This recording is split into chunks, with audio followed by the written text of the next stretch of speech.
Hello, YouTube.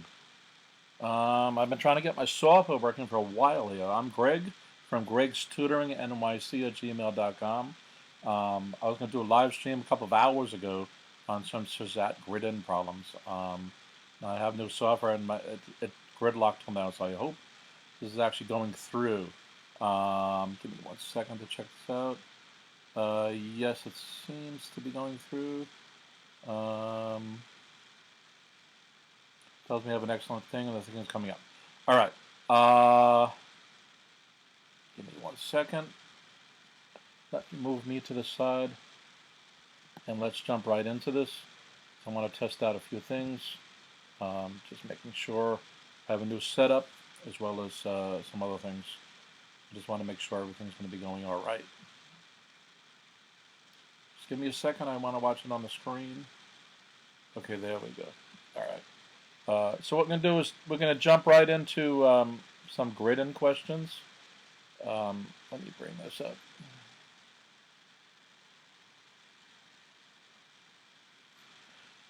The SHSAT used to be multiple choice test, and now it includes 5 math grid-in questions, as well as a whole bunch of other questions. So I'm just going to jump right into do 1 or 2 or 3 of these maybe. Because I'm running low on time. As I mentioned, I wanted to do this a long time ago, and I've been stuck. So this is for grade 8 SHSAT. There's also grade 9 SHSAT. Realize the grade 9 SHSAT uses also the grade 8 SHSAT. In other words, it builds upon it. So it's not strictly grade 9 stuff. It's incremental. So these are grid-in questions where you have to figure out the answer and then bubble it in on a bubble sheet. We'll get to that some other time. Right now, I just want to jump into a problem or two and see that my new setup is okay. It's similar to past YouTubes I've done, and what I'll do is put links maybe back to some of the other ones of those. I have dozens of YouTubes with grade 7, grade 8, and grade 9 material that you should check out because there's lots of details on this test that's different than the state test and different than any other test you've taken. So I'm talking real fast at this point, so I want to jump kind of right into this. Let me just make sure again that my connection's going okay. Yeah, it is. I'm cut off here, so either, let me do this.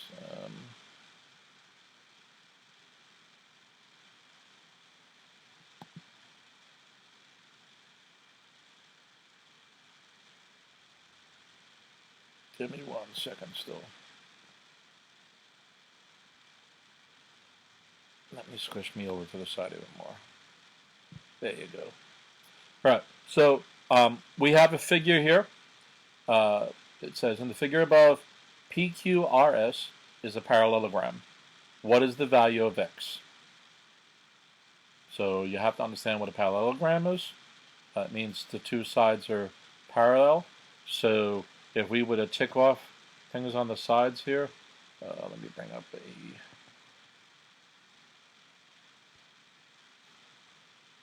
So 1 tick here means this is parallel with that, and this, I'm going to put 2 ticks,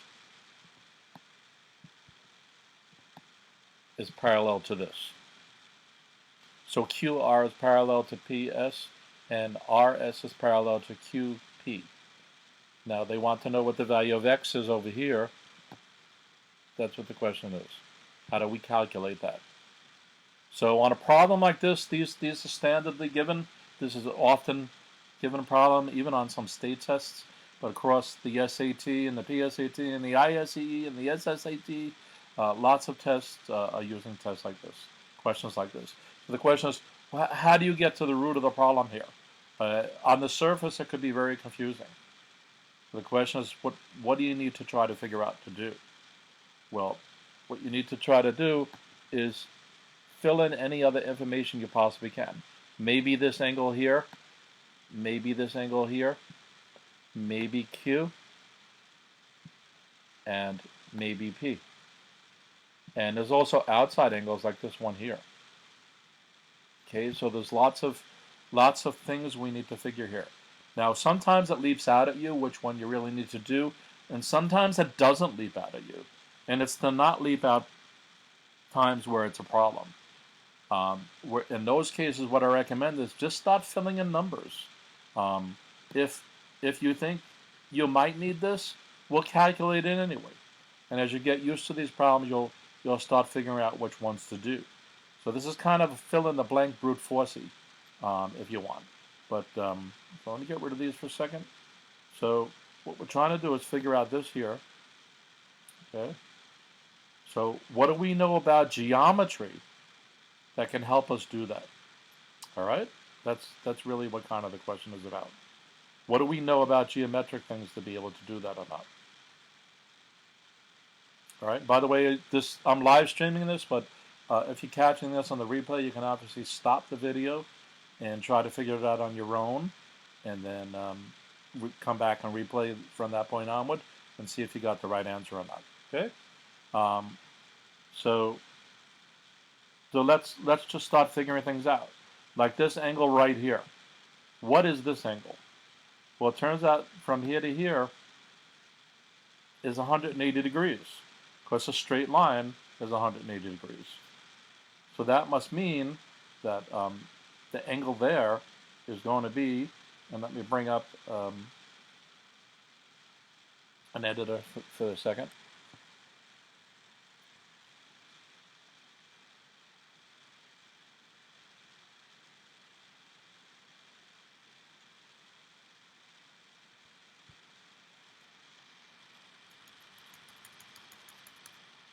So basically we have 180 minus 72. And what does that equal to? 112? No, sorry, 108. So the angle inside of there is 108 degrees. So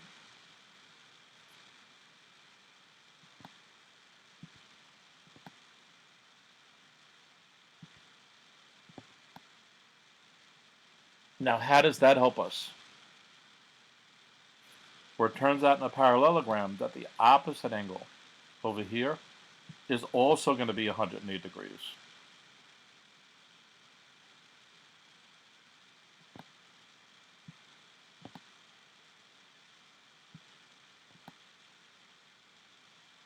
Now how does that help us?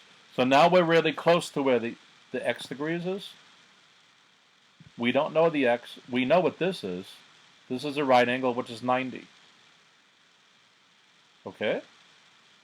So if we go back to our editor, we're going to have 108 plus 90. By the way, is 198. And this whole thing here is a circle, and a circle has 360 degrees. So we're going to have 360 minus 198 equals, what's that, 162? Yeah, I think that's right. And so x is 160 degrees, and we should feed it back in 162 plus 90 plus 108 equals, and by the way, on the SHSAT, you're not allowed to have a calculator, so you should probably be doing this longhand, writing it out. 162, underneath that, write 90, under that, write 108, and adding them up. In fact, we can actually do that. 162, 108, and 90. So we're going to get 8 plus 2. 8 plus 2 is 10, 0. We're going to carry our 1 over here. We're going to get 1 plus 6 is 7, plus 9 is 16. And we're going to carry a 1 for up here too then. So then we're going to get 3. So that does end up being 360. Just give me 1 second to make sure my connection still seems to be live. Yeah, it does. All right. let me see what other problems we have here that might be worth doing. Let's do 60. So we can clear this out. Let me make sure 60 is showing on the screen. Yeah, it is. So the question is, for what value of W is 4W equal to 2W? Give me 1 second. This fell off the screen. Wait, that's not it.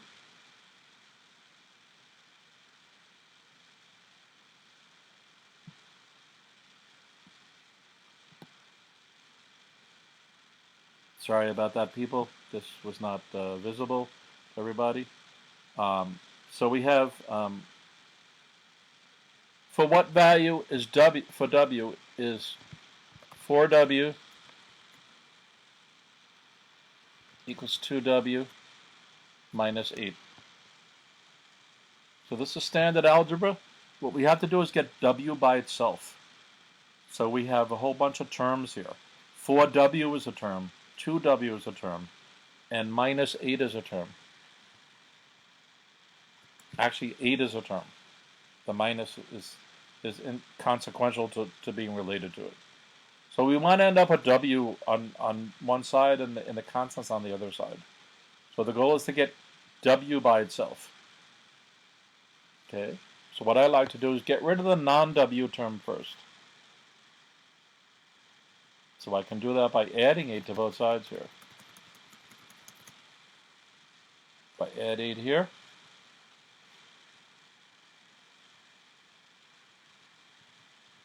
then you want to add 8 there. So I'm going to get 4W plus 8 equals 2W. And I can subtract the 4W from both sides now. Minus 4W here, minus 4W there. So the 4W's cancel out, and I get 8 equals minus 2W. Divide both sides by minus 2.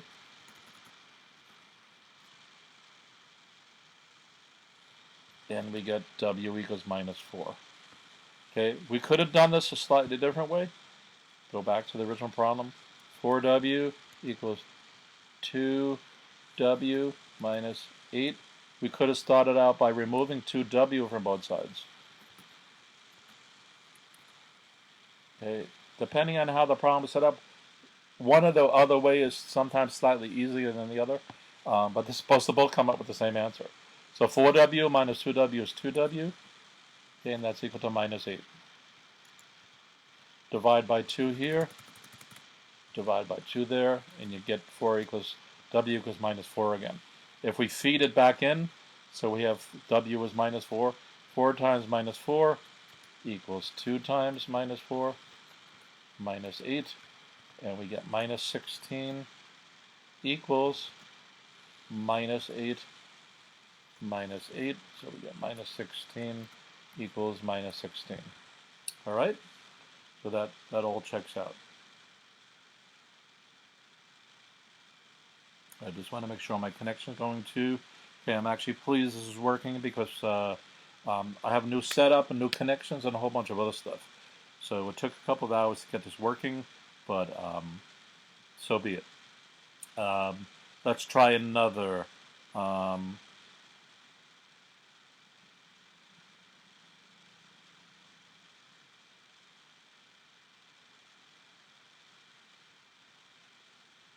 Okay, let's try 61. 61's something like 61 is always often also on the test. Let me get this displaying properly first.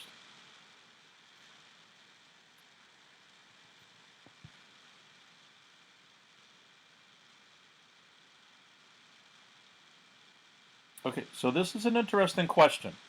A survey asked students what pets they have. Based on the results, the following statements are all true.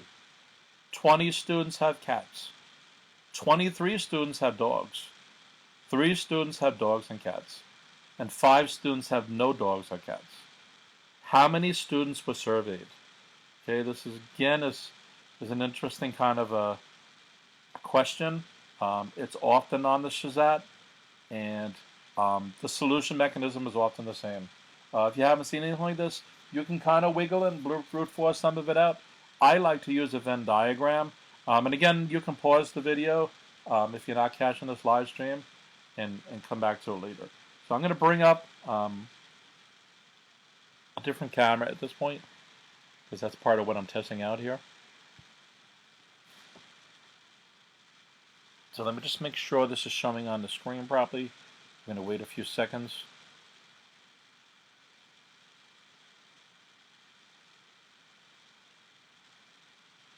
Yeah, there we go. All right.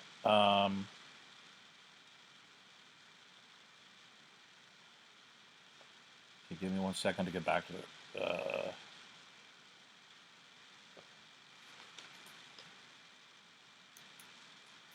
All right, so here's my standard solution. Let me make sure this fits on the screen. I use a Venn diagram with the box around it because the Venn diagram is talking about the interactions between the different parts, and the box basically says this problem is within this universe inside that square, that rectangle I'm drawing. So I'm going to start out, it says we have a bunch of pets, so we're going to take things a statement at a time. That's how I like to solve word problems. A sentence at a time, and within a sentence I like to do a phrase at a time, usually up to a comma. Okay, in this case we have bullets. So a survey asked students what pets they have. Based on the results, the following statements are true. 20 students have cats.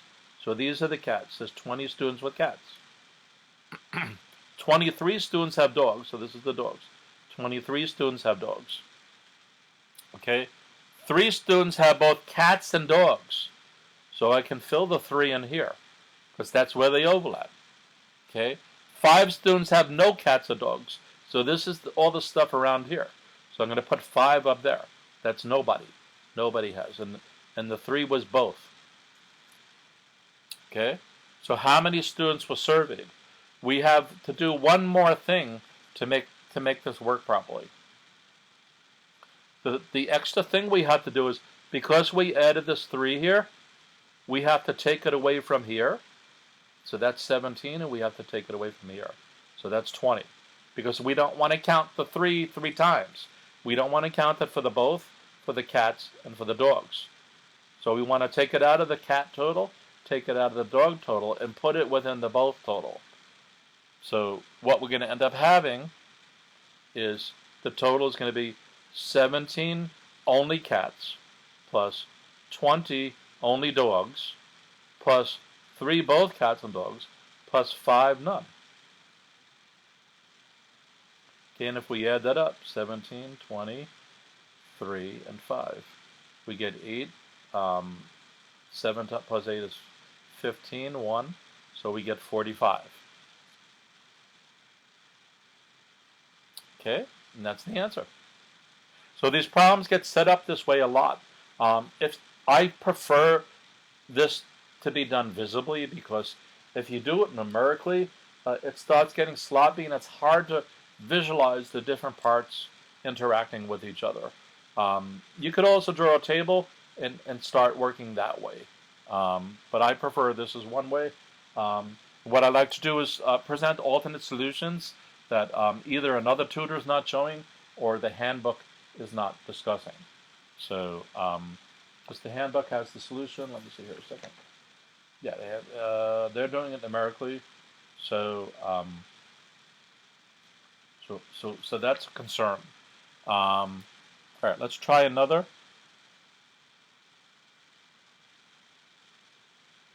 Okay, 62 is a good one. This blows a lot of kids' minds when they first see it. This notion of consecutive things, a sum of 2 consecutive things. What are they possibly talking about? And you rarely see this taught in class, and you rarely see this on the state test. So what is being talked about? The sum of, and there's actually this 62 is a busy problem. The sum of 2 consecutive integers is minus 15. If 1 is added to the smaller integer and 2 is subtracted from the larger integer, what is the product of the 2 resulting integers? So first of all, notice that they boldface the word product because it's easy that you have sum here, you have added, you have subtracted. It's easy when you get to the end of this problem to think they're talking about the sum of the two resulting integers again. And it's a multiplication. So there's that. Okay? So we're going to back off again and work at this at the level I was just talking about.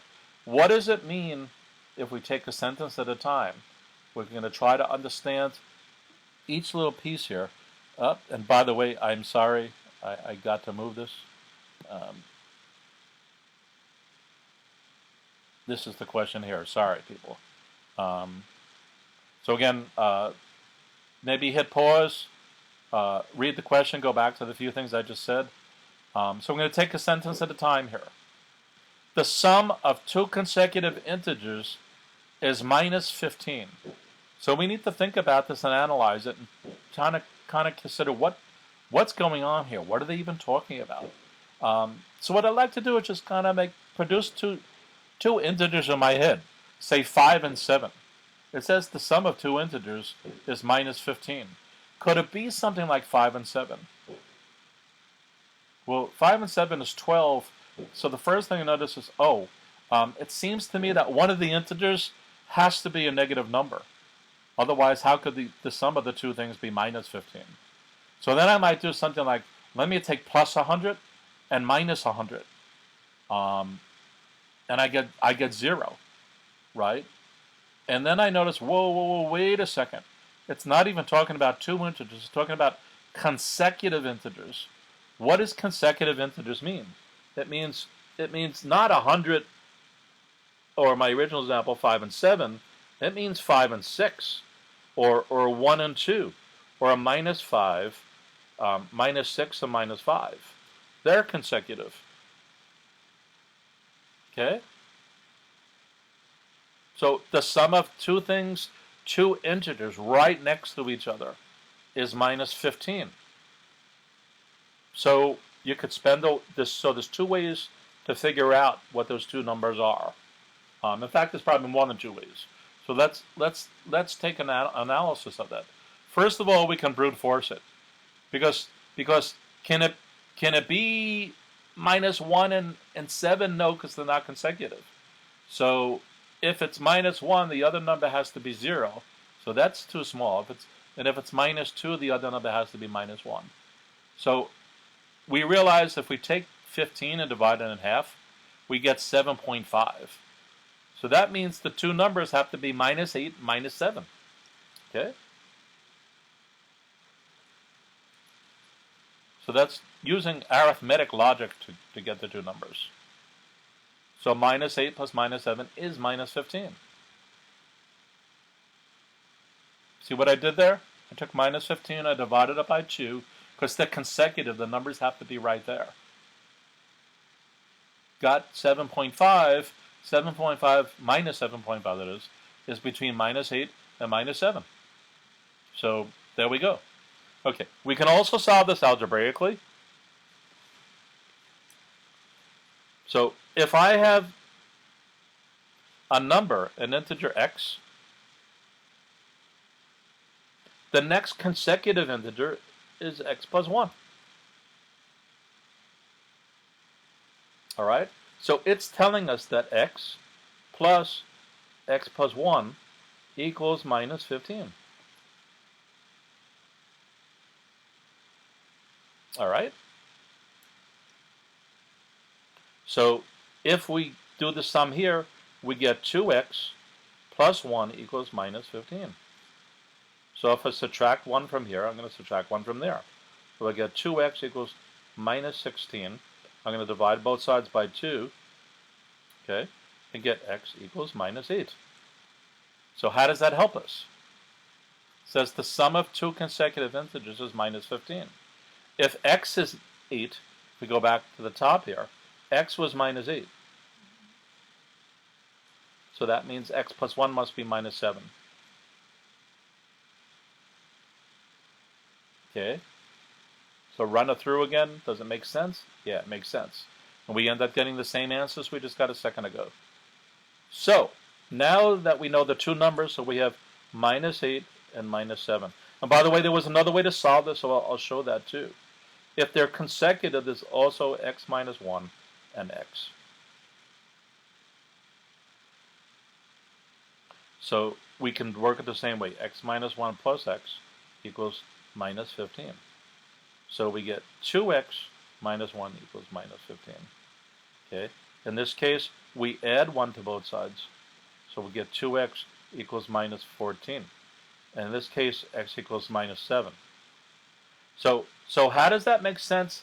Then in the one case, x was minus 8. Okay, in the other case here, it's minus 7. It makes sense because it depends where we were. The first x in this example was the first number. This x is the second number. So if x over here is minus 7, then that means x minus 1 must be minus 8. So we still end up getting the same numbers. Okay? So again, showing that this problem is hard, we haven't even, that's not even what they're asking you to do. We have to take these two numbers and do something with them. All right? So it says if 1 is added to the small number, so again, we just finished succeeding in doing the first sentence. Okay, we're going to work on the second sentence now. So if 1 is added to the small number, integer, and 2 is subtracted from the large integer, what is the product of the two resulting integers? So now there's a second issue. If 1 is added to the smallest integer, okay, so is this the smallest integer, A, or is B the smallest integer? Okay. Well, minus 8 is smaller than minus 7. So the smallest integer is A. So we're going to have, if 1 is added to the smallest integer, plus 1, we're going to get minus 7. Okay, and then it says 2 was subtracted from the larger integer, minus 2. So we have minus 7 minus 2, we're going to get minus 9. And then it says the product of those two things. So we're going to multiply them, and that's equal to positive 63, or we can get rid of the plus. So the answer had better be 63. Yes, it is. And that's how that one goes. So this consecutive integer thing comes up often in a lot of these problems, but this one involved reading the problem correctly, figuring out what two consecutive integers were, making sure you knew which is the small number, and then reading that it didn't add, because if this was a multiple choice, they probably would have given minus 16 as one of the answers. But they're asking for you to multiply it. And a lot of kids, even if it's not a multiple choice, they're probably going to grid in minus 16. Because at this point, they've probably been confused as heck. They've been solving the problem for a few minutes, and their mind is slightly blown. So they want to get through to the next problem. All right? So that's the deal with that. It's mind-boggling, and it's a lot of fun. If you practice these, you can get used to solving these kind of problems, as well as reading word problems, as well as not panicking through some of these. Take a deep breath, try to figure these things out, and the solutions will make themselves available to you. Well, first things first is that you had to have some experience with a problem like this. But even if you didn't, you want to go out of the box. Logically break these things down, and then physically put them back together again. Problem solving is sometimes from the top down, where you look at things as a whole and you break it up into pieces. You could also go the other way, which is called bottom up, which is breaking the pieces apart and putting them back together to put the scaffolding back in, so that it works. And often the best way to do something is the top down and the bottom up. Okay. So we kind of have no real way to double check this problem, by the way, because it just says what is the product. We could double check the x and the x plus 1 because we knew we had a minus 15 target here. But they're asking what the target is in this case. So at this point you're on your own, and you do have to understand this. All right, so I believe my connection's working. So what I want to do is just cover some things based on some of the rules here. First of all, in the math section, there is no calculator allowed. Okay, things about the formulas and so on. Give me 1 second here. Actually, let me make sure this is appearing properly. All right, so let me bring this to the top because we're through with some of that. So it's important to know some of these rules. First of all, I suggest skimming this when you get the actual test because technically they're allowed to change these rules every year, but really they don't. So you just want to be consistently aware of what they are. You don't have a calculator at the point where you're taking the test. You better not have one. They probably would have taken it away. It's in your when you get your ticket to the actual test site and so on. It'll have instructions like that too. So formulas and definitions of mathematical terms and symbols are not provided. Okay, on the state test you're given some formulas, some shapes, and sometimes the definitions of some things. You're not going to be given that on the SHSAT. So it means you need to know what all these things are. Okay, technically the grade 7 SHSAT is becoming closer to the grade 7 plus a little of the grade 8 curriculum, and the grade 9 SHSAT is coming closer to the grade 8 plus a little bit of the grade 9 curriculum. In past years, there was more obtuse things going on. In recent SHSATs, the SHSAT is more closely aligned to the Common Core curriculum that you're following. So even though you're being asked to go out of the box, if you ace something like the grade 7 state test, you're going to do well. Okay, you have to ace it. Okay, I have kids go back when I'm tutoring the 101, go back and figure out all those problems.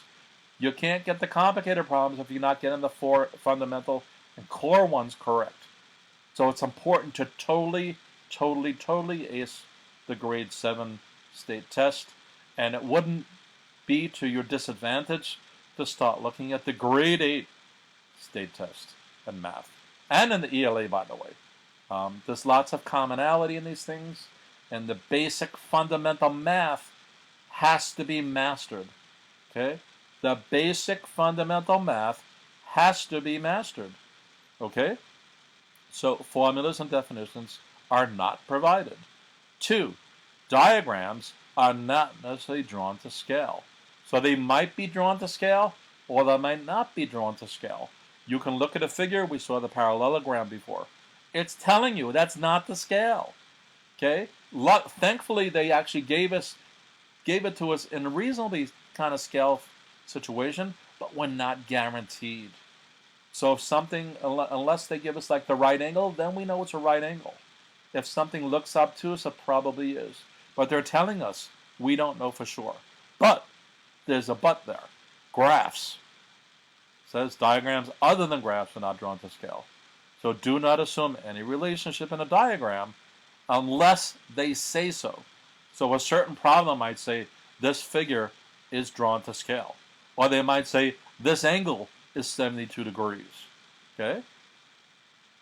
Or in the case of the parallelogram, can be figured out from the info given. Okay? 3, assume that a diagram is a one plane unless the problem specifically states that it is not. If it's a 3D, if it's a 2D, they're going to tell you these 2 lines are parallel, whatever the case may be. Okay, 4, graphs are drawn to scale. So this is competing with 2 again. Unless stated otherwise, you can assume a relationship according to the appearance. So now you can kind of look at stuff in something and say, okay, that's the way they drew it, and that's the way it is.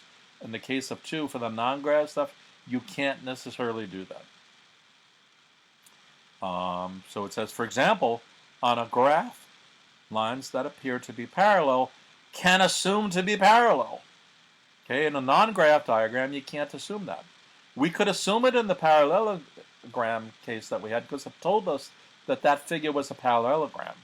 So that's what it says can be figured out from the information given. So we can't figure out from the, I think it was problem 63 or 61, that it was a parallelogram from the figure, but we can figure it out from the words because they told us that. Okay? So it can be parallel. Likewise, for concurrent lines, straight lines, collinear points, right angles, etc. So, by the way, there's some terms right there. If you don't know what a collinear point is, look it up now. If you don't know what concurrent lines are, look it up now. I'll tell you. Concurrent lines are lines that meet. Let me bring back the camera for a second.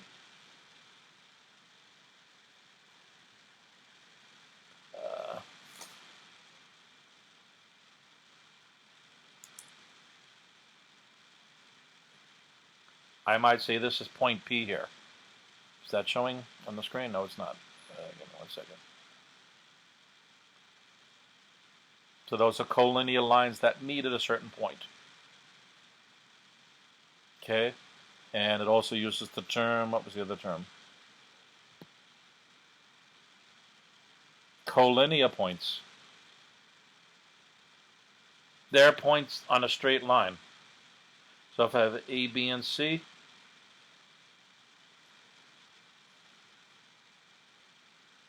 in other words, if it tells us that something is a straight line, we know that B is also on the same thing. B is collinear with A and C, and vice versa. Okay? All right, so let's get rid of this now. Okay, 5. Reduce all fractions to the lowest terms. So if you get an answer like 6/10, they might give that, but the actual answer is 3/5. They're telling you. And by the way, notice that these important notes, even though they're above the grid-in problems, they're for the whole math section, not just for the grid-in section. All right? In fact, for the grid-ins, you can't grid in the fractions. You have to grid in decimal numbers. So in the grid-ins, if you brought 6/10 to 3/5, you still have to bring it back to 0.6. All right? So there's that. Okay, now there's a second set of things here based on the grid-in problems. So this is now instructions and directions only for the grid-in section. So it says solve each problem. Duh, right? Okay, on the answer sheet, so you're going to have on your bubble sheet, not just A, B, C, D, but you're going to have a whole bunch of stuff. I'm not going to show it at this point. It says write your answer in the boxes at the top of the grid. At the top of the grid. Actually, maybe I should show it. How can I do that?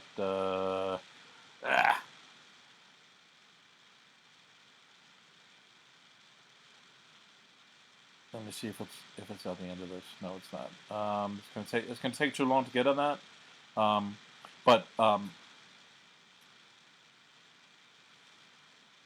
the answer sheet, write your answers in the box at the top of the grid. Start at the left side of the grid. Don't put spaces. However, the first box across is for a minus sign. If it's a plus, just leave it as a space. That's the only place where you can put a space. So if you have 2, your answer's 2, you're going to put space where the minus sign column is, and then 2 in the very next column. Okay? If the answer's -2, the very first column is going to have a minus sign, and the next column, column number 2, is going to have the number 2. Okay. So let's print one symbol or number in each box. So don't squish it in tiny. Each column is only for one number. Okay, and starting on the left side. Do not leave a blank in the middle of an answer. So if the answer is 108, don't assume a blank is a 0. Don't put space for the minus, 1, space for the 0, and then 8. You're supposed to be putting space 108. Okay? And it says start on the left side of the grid. So you're not putting space, space, space 108. All right? And then, once you put the number into the top column, you're going to put the corresponding bubble for that. So if it was 108, you're going to bubble in 1. If it was 0, you're going to bubble in 0. If it was 8, you're going to bubble in 0. You have to put it on the top and bubble in it. If 1 is missing, you're not getting the right answer. Okay? Do not fill in a circle under an unused box. So if there's blanks, don't put zeros. So if your answer is 108 and there's 5 columns, don't bubble in 1, bubble in 0, bubble in 8, bubble in 0, 0. Because that's 10,800. All right? Let me bring up. Let me try to bring that up because I'm not going to do any other problems, and I'm going to end this in a second. So let's try to go to the page where they give examples of that. It's worth running through your SHSAT handbook to look at stuff like this. Okay, here we go. Here we go. No, that was.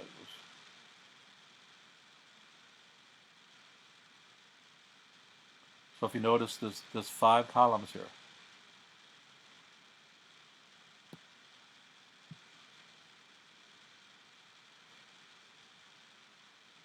So you have 1, that's for the minus sign, 2, 3, 4, 5. The black column here is only for minus sign.